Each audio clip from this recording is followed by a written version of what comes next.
Hello everyone, welcome to Manogna thoughts. So ఈరోజు మనం discuss చేసుకునే ప్రోగ్రామ్ ఏంటి అంటే python program to check whether entered year is leap year or not. So ఈ leap ఇయరా కాదా అని చెక్ చేయడానికి ఫస్ట్ మనకి లీప్ ఇయర్ అంటే ఏంటో తెలియాలి. సో లీప్ ఇయర్ జనరల్గా ఎన్ని ఇయర్స్కి ఒకసారి వస్తుంది అంటే ఎవ్రీ 4 ఇయర్స్కి ఒకసారి మనకి లీప్ ఇయర్ అనేది వస్తుంది. సో ఒక 1 డే ఎక్స్ట్రా యాడ్ అవుతుంది, అది కూడా ఫిబ్రవరి మంత్. ఎవ్రీ ఇయర్ 28 డేస్ ఉంటే లీప్ ఇయర్లో మాత్రం ఫిబ్రవరి మంత్కి 29 డేస్ ఉంటాయి. సో మనం ఎంటర్ చేసే ఇయర్ అది 2020 21 ఏ ఇయర్ అయినా సరే అది లీప్ ఇయరా కాదా అని ఎలా మనం ఫైండ్ అవుట్ చేస్తాము అనేది ఈ ప్రోగ్రామ్లో డిస్కస్ చేస్తాం. దానికి కోడ్ కూడా డిస్కస్ చేస్తాం. సో ఫస్ట్ అది అసలు లీప్ ఇయరా కాదా అనడానికి కొన్ని కండిషన్స్ ఉన్నాయి. ఫస్ట్ ఏంటంటే ఏ ఇయర్ అయినా సరే 4తో డివిజిబుల్ అయితే కంప్లీట్గా, అంటే రిమైండర్ 0 రావాలి.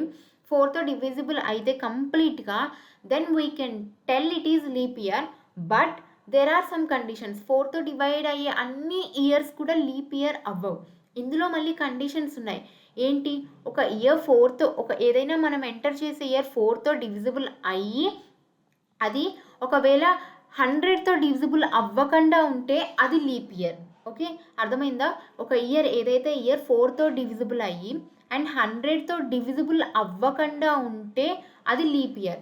ఒకవేళ ఒక ఇయర్ 4తో డివిజిబుల్ అయ్యి 100తో కూడా డివిజిబుల్ అయితే మనం ఇంకొక కండిషన్ చెక్ చేయాలి, ఆ ఇయర్ 400తో డివిజిబుల్ అవుతుందా లేదా అని.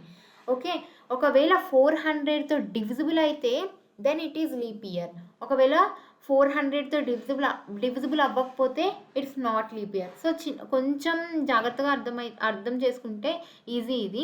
ఒక ఇయర్ అంటే ఇది ఒక్కొక్క కండిషన్ బేస్డ్ ఆన్ మీదగా ఈ ప్రాబ్లమ్ సాల్వ్ చేయాలి. అంటే ఫస్ట్ కండిషన్ సాటిస్ఫై అయితేనే మనం నెక్స్ట్ కండిషన్ చెక్ చేయాలి. అలా ఇఫ్ ఒక ఇయర్ 4తో డివిజిబుల్ అయితే నెక్స్ట్ కండిషన్ చెక్ చేయాలి. అవ్వకపోతే డైరెక్ట్గా it will not divisible by it is not leap year అని ప్రింట్ చేస్తాం. ఓకే, ఇయర్ 4తో డివిజిబుల్ అయితే నెక్స్ట్ కండిషన్ ఆ ఇయర్ 100తో డివిజిబుల్ అవుతుందో లేదో చెక్ చేయాలి.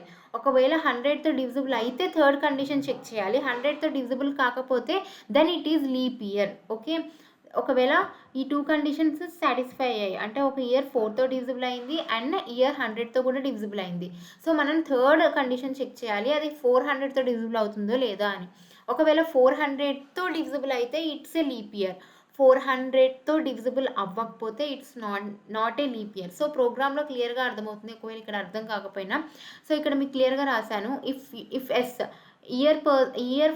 ఒక ఇయర్ 4తో డివిజిబుల్ అయితే if yes then go to second condition and check. Okay, second condition 100తో డివిజిబుల్ అవుతుందా లేదా అని. 100తో డివిజిబుల్ అయితే then go to third step. Okay, అవ్వకపోతే then print some statement. So ఇలా అనమాట.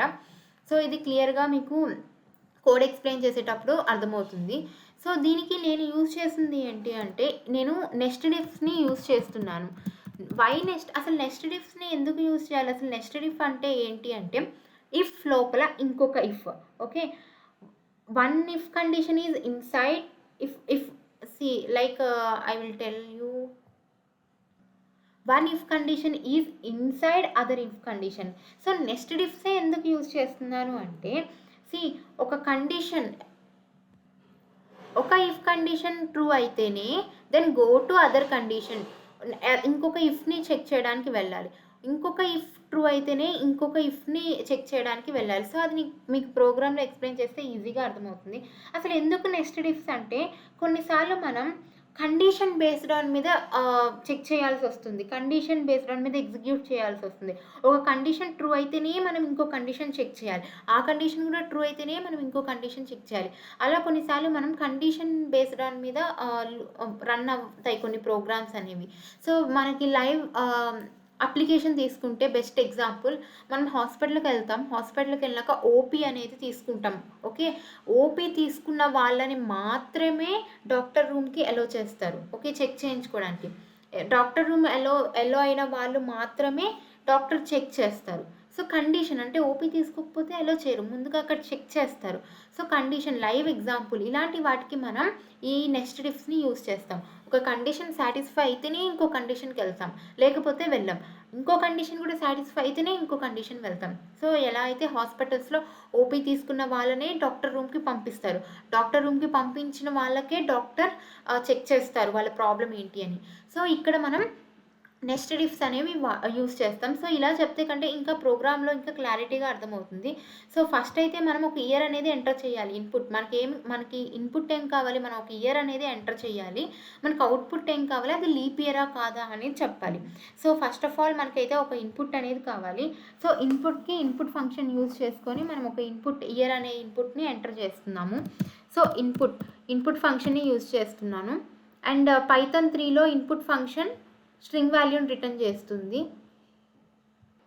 సో ఇక్కడ మనం ఫస్ట్ మెసేజ్ అనేది యూజర్కి డిస్ప్లే చేసాము, అంటే యూజర్ చూసిన వెంటనే ఒక ఇయర్ని ఎంటర్ చేస్తారు.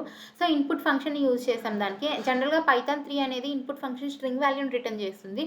సో మనకు కావాల్సింది ఏంటంటే ఇంటీజర్, అంటే ఇయర్ అంటే ఇంటీజర్ కదా. సో ఇయర్లోకి కన్వర్ట్ చేసాం, మనం ఇంట్లోకి కన్వర్ట్ చేసేసాము. సో ఎంటర్ చేసిన వాల్యూని ఇయర్ అనే వేరియబుల్లో స్టోర్ చేసాం.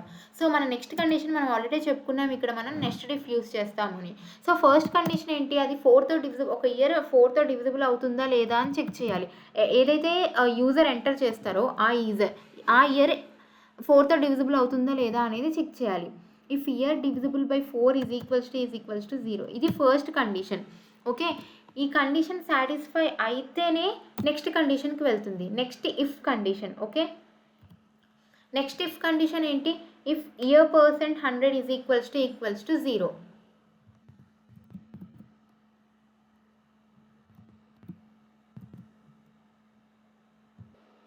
సో ఆల్రెడీ నేను చెప్పాను కదా నెస్టెడ్ ఇఫ్స్. ఇక్కడ 3 కండిషన్స్ తీసుకున్నాను.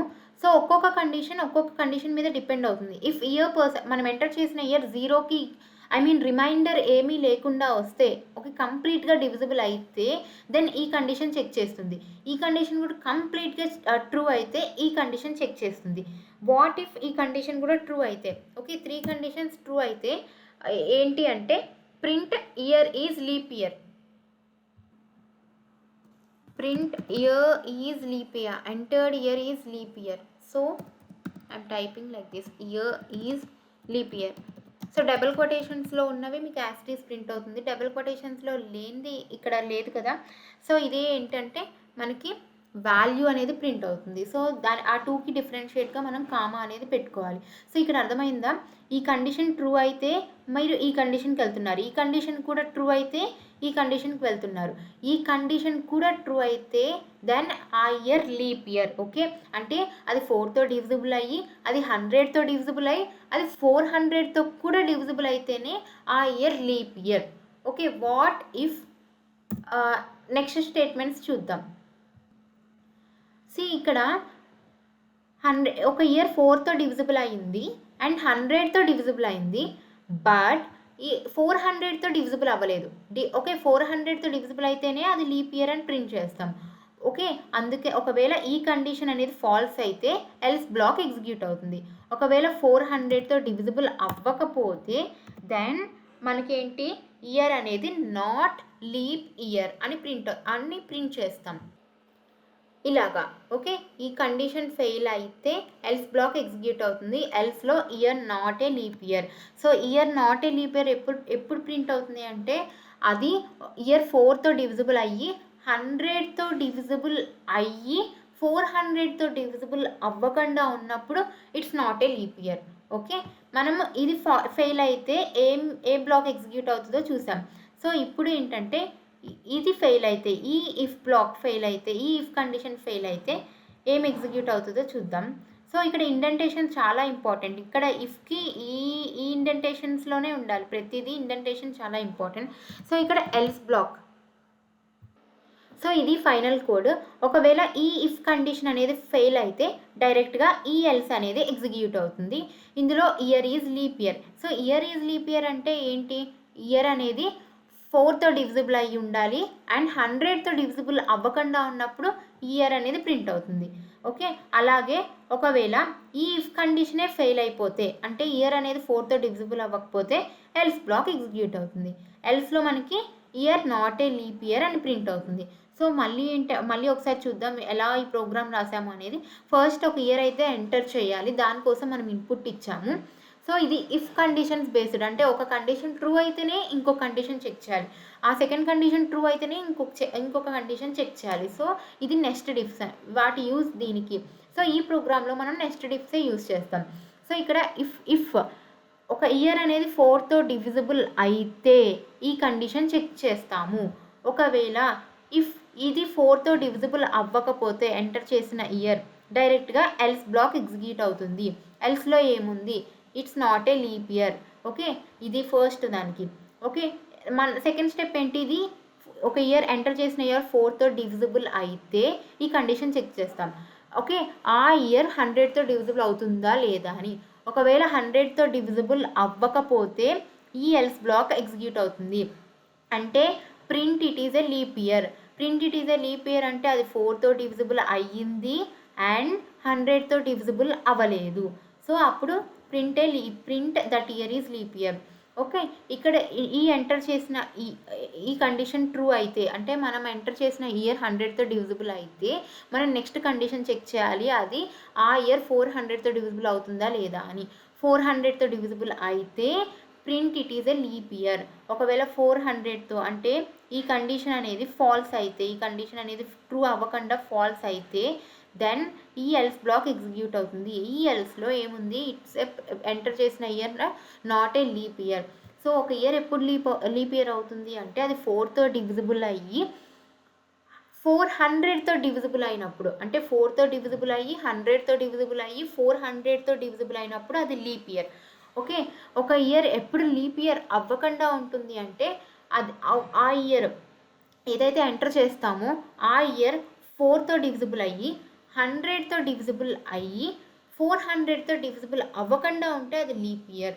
ఓకే, ఇలా ఈ కండిషన్స్ ఈ ప్రోగ్రాంలో క్లియర్గా చూస్తే మీకు అర్థమవుతుంది ఎప్పుడు డివిజిబుల్ అవుతుంది, ఎప్పుడు లీప్ ఇయర్ వస్తుంది అనేది.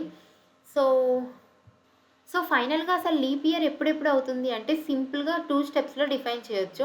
ఒక ఇయర్ 4తో డివిజిబుల్ అయ్యి ఒక ఇయర్ ఆ ఇయరే 100తో డివిజిబుల్ అయ్యి అది 400తో కూడా డివిజిబుల్ అయితే దెన్ అది లీప్ ఇయర్ అవుతుంది. లేదా ఒక ఇయర్ 4తో డివిజిబుల్ అయ్యి అండ్ 100తో డివిజిబుల్ అవ్వకుండా ఉంటే దెన్ అది లీప్ ఇయర్ అవుతుంది.